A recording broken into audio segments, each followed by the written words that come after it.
The development of Sonic Adventure 2 was driven by an early concept of good versus evil. This brought along the design known today as Terios the Prisoner, a dark counterpart to Sonic meant to be his new rival and equal. Terios is a name of Greek origin, and it's difficult to find the intended meaning of it. The common interpretation by fans is reflection of, which seems to originate from the History of Sonic the Hedgehog book. This busted-ass website trying to get me to not skip the Royal Match ad says it means smooth and tender. In 1997, the Japanese car manufacturer Daihatsu began marketing vehicles of the same name.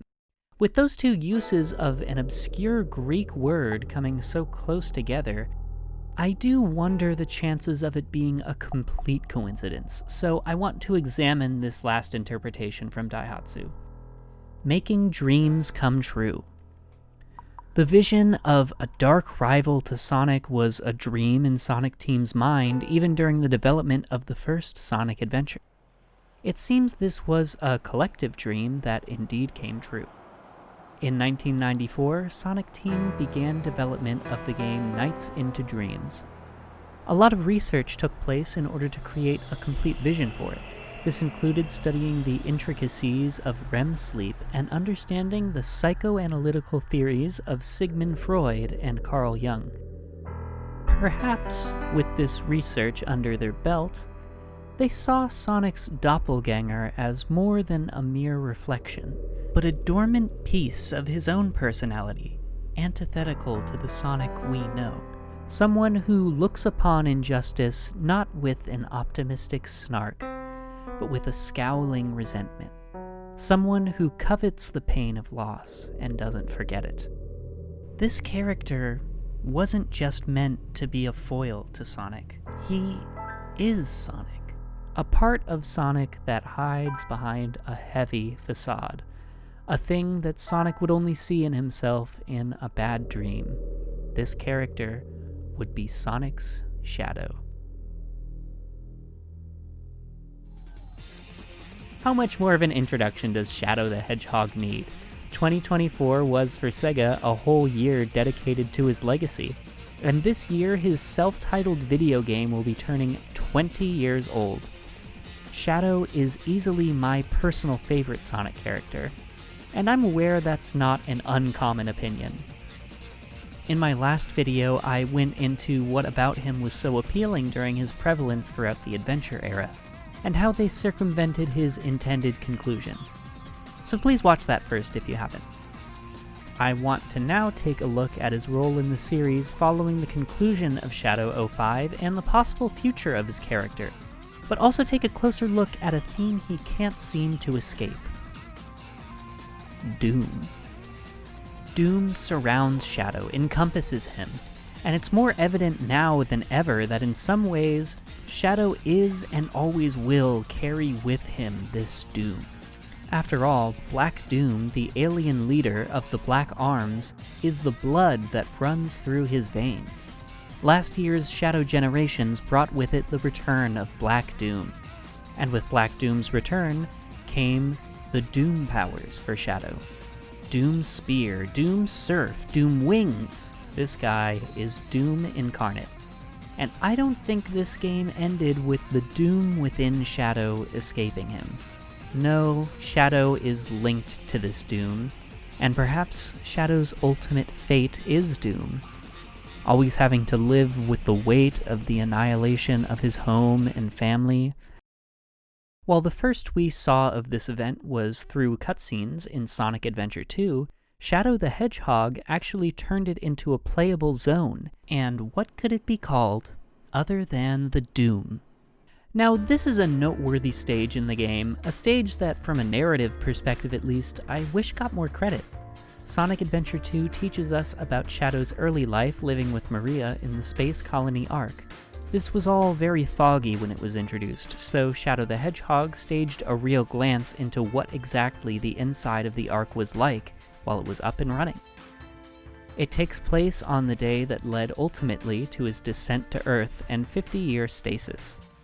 Players of Sonic Adventure 2 would have gathered that what took place on this day was the colony being invaded by the military force of the United Federation government that funded the Ark in the first place.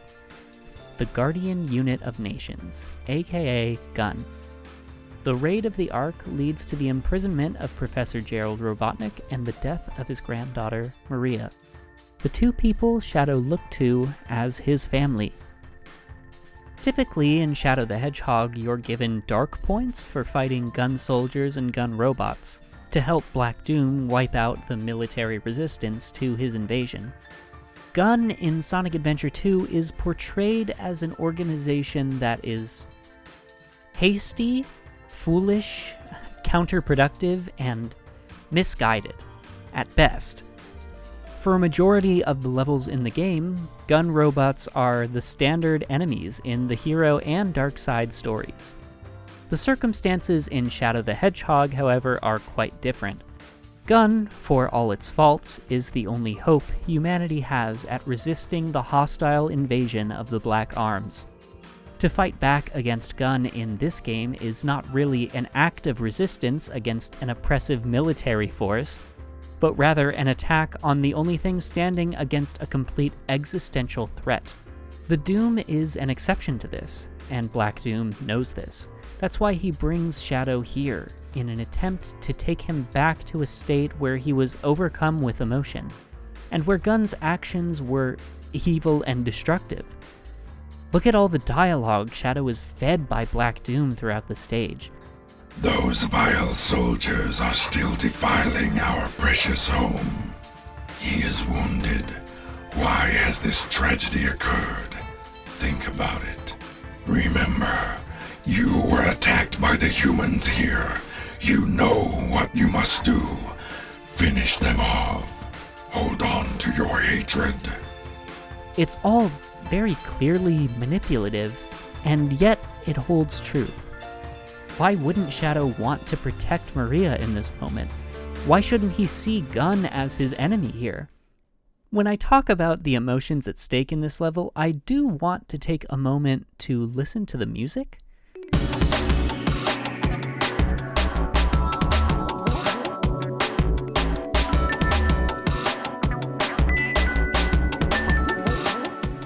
Part of me is tempted to say it doesn't fit.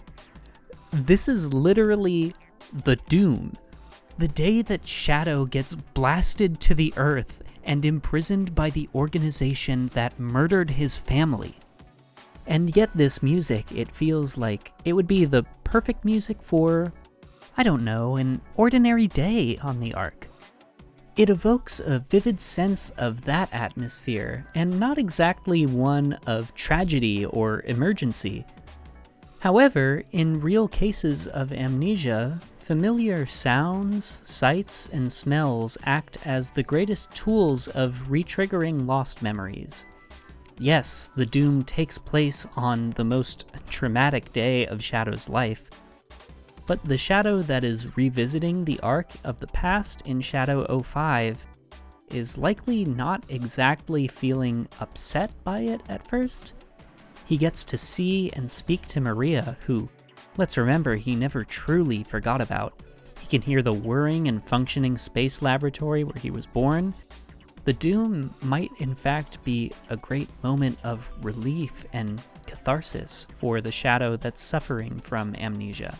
Either way, the reality of this stage and its name must also set in as the Doom awaiting him arrives. The Doom of Maria and the Ark's fate. As usual, Shadow can simply go find the goal ring, presumably an escape route for himself and Maria, but if he's to follow someone's directions, it's Maria or Black Doom. Forget about me, just run! Maria is being naively selfless. This 10-year-old, sickly saint of a human being is without any protection or supervision.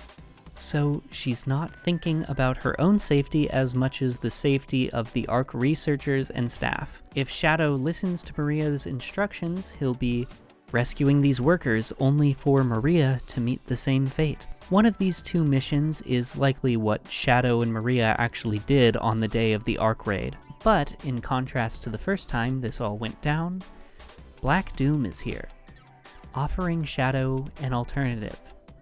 Kill her. I mean, save her. Save her. Kill them. Black Doom wants you to kill 60 gun soldiers and artillery, and it's so fun finding every single one. But what good does this really do? It's an act of blind retribution, and Maria's fate is unchanged by your actions. We do need to ask, when Shadow is transported to the Doom, is this a dream? Or is this reality? I personally prefer the latter interpretation. It gives a feeling of true futility. No matter what Shadow does with this chance, Maria's fate is sealed. She was, after all, deathly ill, and the person most likely to find a cure was seized by the military. If Maria is still here on the Ark, a young Abraham Tower is likely here too, witnessing Shadow potentially following Black Doom's orders, and among the chaos of this raid, killing people. Seeing that go down, maybe he's not so unjustified in hating Shadow. It could even be these actions that inform the Abe of the present, if we look at the Doom as an actual trip into the past. This probably isn't everyone's favorite level when they're actually playing Shadow the Hedgehog. There's a lot of rooms that are borderline identical. If you're playing it blind, there's definitely a couple of times you're gonna think, wait, I haven't been here already? It's very maze-like, and maybe that's part of its design, but, you know, not everyone loves dealing with that. There's this map the NPCs tell you to use. It isn't very helpful. Still, I appreciate the work it puts in to reconnect Shadow with his past following his lost memories. I think it also gives us a glimpse into how despicable Black Doom really is, dragging Shadow back into this deep sadness and anger, hoping to use these emotions to control him. Black Doom didn't lose anything. He doesn't care about the injustice on display here, but he still recognizes it and hones it for his own scheme. Meanwhile, Maria is an actual victim here, whose outlook remains the same through all of it. We all remember Maria's wish for humanity from SA2. This was literally the last thing she saw before she left Shadow with that wish. It means nothing to Black Doom, and the Doom highlights this irony. I have to say that even with all the poorly dubbed cutscenes, the loud mixing, the gaping plot holes, I love the story of Sonic Adventure 2. And how could you not love Shadow? He's mysterious, he's multifaceted, and he's about as good of a character arc as you could expect out of 3-minute cutscenes in a 2001 platformer. He's so cool. And then, Shadow the Hedgehog's story is odd. The progression system leaves an individual playthrough a jumbled mess. Plot points are commonly introduced and then completely dropped. For that reason, I do find it easier to look at each of the individual stages as smaller stories of their own. Some are clearly connected, like Iron Jungle and Lava Shelter, but it's best for the most part to try not too hard to find a through line for every single one. If Sonic Adventure 2's story is messy, Shadow 05's is a catastrophe.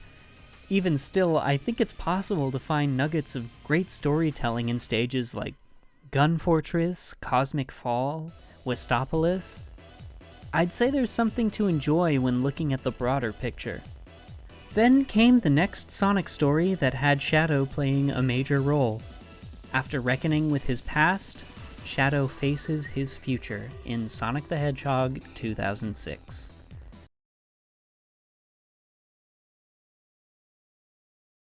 First of all, Shadow is acting as an agent for Gun. This was initially set up in the expert mode in Shadow 05, which is framed as a training session. Kind of crazy how far the portrayal of Gun went between Adventure 2 and 06. Obviously, it's established that they're responsible for Maria's death?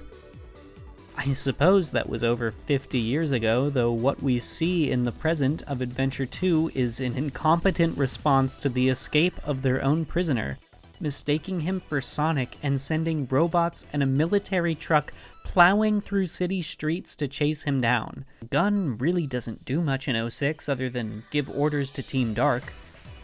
I mean, it's wild, but I suppose it goes away to show that Shadow has moved on from his past? Either way, he's tasked with rescuing Rouge, who's been stuck in Eggman's base after stealing the Scepter of Darkness. In a scuffle over this scepter, the being trapped inside, Mephiles the Dark, is released, taking the form of Shadow from his own shade. The repressed Shadow that the Ultimate Life Form represented to Sonic, Shadow now finds in Mephiles. Here he is, quite literally Shadow's shadow. He has a past that might resonate with him, being sealed away in a scepter after a selfishly motivated experiment goes wrong, and he's left incomplete and alone. With the ability to travel to the future, he knows Shadow's fate, which he uses in an attempt to manipulate him to turn on humanity. It is shown to be true, however, that no matter how far he goes to be a force for good, humanity will eventually realize he's too powerful to trust and imprison him, much like what we see happen to Mephiles. To no one's surprise, Shadow remains resolved on his convictions, no matter what the future may be for him. The resentful, vengeful Shadow that we see in Mephiles is an emotional hurdle Shadow has overcome twice before already, and with the flames of disaster quelled at the end of 06, we can assume that this is not the inevitable future for him. Still, through Mephiles, Shadow was made witness to a potential doomed fate, which he was lucky enough to have erased from the future and his mind. This all has me thinking about Shadow following his appearance in Shadow Generations. And I did think the story in this game was great.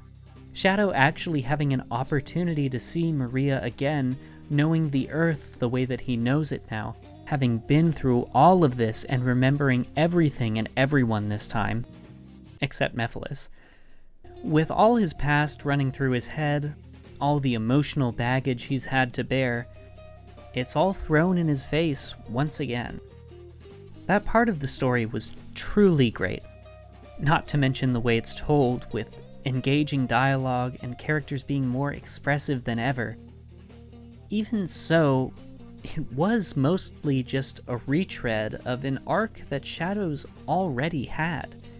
He let go of his anger and thirst for revenge over Maria's death and chose to protect the world that treated him unfairly for her sake. When he lost his memories, he had to realize that his past may always be a part of him, but the actions he takes in the present are what must define him. So I must ask, with his popularity seemingly at an all-time high, what is next for Shadow? I want to pose an answer that may be difficult to swallow. Maybe the doom that's looming over Shadow is his death. After all, Doom is going to continue following Shadow. We didn't see much evidence that Shadow Generations was the last appearance or the ultimate end for Black Doom. How much longer can a feud between these two sustain? And how much can there really be left to do with a character so connected to an era that's so long past? More recent Sonic games that had Shadow play a role seem to have heavily struggled to do something interesting with him.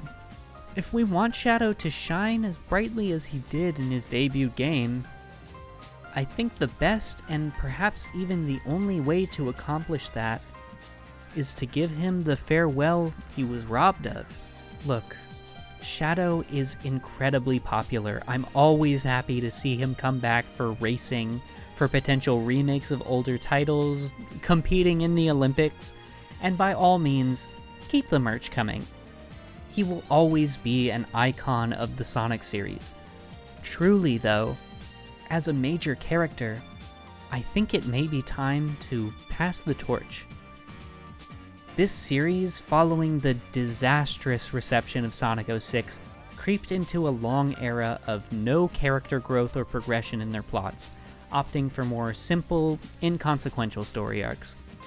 With Ian Flynn now 2 games into being head writer for the main series games, I think a shift away from that approach is a very clear direction being taken. The official Japanese Sonic Channel website even put together a comprehensive timeline of major Sonic games in the same vein as the Zelda series way back in anticipation of Skyward Sword. After nearly 20 years of a paralyzed and rigid story structure, it seems we are once again in a place where we could have a game with the same level of narrative impact as Sonic Adventure 2. But the way there isn't by rehashing Shadow's past, and I do think Flynn knows this.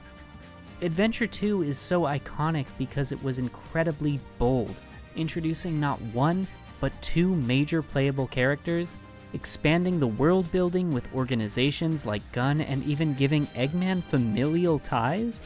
Making a Sonic game hit like Adventure 2 means introducing new elements, expanding what we know about the Sonic universe, and giving characters conflicts that have a greater longevity than the span of a single game. While I would say Unleashed had a heartwarming and well-told story, I think 06 was the last game that had that kind of ambition. It's unfortunate that the circumstances around its development led to a poorly constructed final product. The presentation for the cutscenes, for example, turned out to be a major step down. Like, throughout the entire thing, Shadow's one expression is angry. Evil, immortal being steals your shadow before your eyes and grotesquely copies your image. Angry. Your bestie tells you she'll remain by your side no matter how many people turn against you. Angry.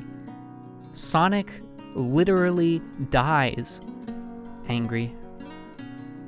Look, the plot is flawed. I mean, it's Sonic. I can praise Adventure 2 all I want, but let's not get carried away. I mean, Shadow goes through the whole game collaborating with and trusting Rouge, and then suddenly says, "Now I know who you are, you're that government spy, Rouge the Bat." Like, yeah dude, she told you she was Rouge the Bat 2 days ago. So like, we're not analyzing high art here. Don't let my feral obsession leading me to make a 30-minute video fool you. A flawless plot is not what made SA2's story mode engaging and exciting. That was accomplished through simply having the courage to advance the world of this series with fun cutscenes that meet the game at its pace. And well, 06 did this. At least half of that equation. The additions of Silver, Mephiles, and even Elise were meaningful. Not executed perfectly, but this is the kind of energy that gives a Sonic game a story worth being invested in. Shadow shines brightest when he's facing inner conflict. That's always been an essential component of his character. Of all the games where Shadow plays a major role, Sonic Adventure 2 still leaves the deepest impact. That game is nearly 25 years old. I think I need to reckon with the idea that it's in fact older than a decent percentage of the people watching this video right now. Yet, we all remember Shadow's sacrifice. The echoes of his actions in SA2 affected the narrative of the following 2 mainline releases. That's the kind of impact the series should aim to make again. We seem to have a comprehensive continuity laid out now, and that should be taken advantage of. Raising the stakes in a series that capitalism demands go on indefinitely is a difficult thing to do well, I imagine. It can be exhausting and desensitizing for fans to feel like they need to keep up with every new title just to have a grip on what's going on. And if you just keep finding ways to jam crucial lore and context into every single product that comes out, suddenly you look in the mirror and you're Kingdom Hearts. We're in an age now that the greater fan outlook on the stories of Sonic games, like Sonic Colors, for example, is largely negative. The game's script tells a self-contained plot of a largely routine scheme by Dr. Eggman full of corny one-liners and quips. This was the first game in the series written by Ken Pontac and Warren Graff. And at the time that Sonic Colors was released, the reception was not at all negative. More importantly though, the cast of characters has been greatly reduced, refocusing attention primarily on Sonic and Tails, and the story is better for it. There's no mythical beast looking to wreak havoc, there's no stupid alien race that wants to destroy the world, and there's no demonic time-traveling creature that's voiced by Dan Green. It's just your classic Sonic vs. Eggman, and I couldn't have it any other way. I haven't been this not irritated by a Sonic game story since he started speaking, and that's an achievement. Following the exhaustively convoluted plot of Sonic 06, this kind of story was a breath of fresh air. But as things trudged along without evolving, there came a problem entirely opposite to the problems identified after 06. And by the time Forces came around, fans were just as fed up as they were when Sonic 06 was rushed to shelves half-baked. We're at a moment in the zeitgeist where it's easy to look at the former avenue of storytelling and say Sonic should never be approached that way again. And I'm hesitant to agree. Not every Sonic game needs to be, or frankly even should be, the type of revelatory epic Adventure 2 has grown a reputation to be. For every Adventure 2, I do think there's more than enough space for a Sonic Heroes. A buffer before the tides rise again. Looking back at Sonic discourse from 20 years ago, the frustration was similar and yet over a polar opposite problem. I believe the key here is balance. Rhythm and balance.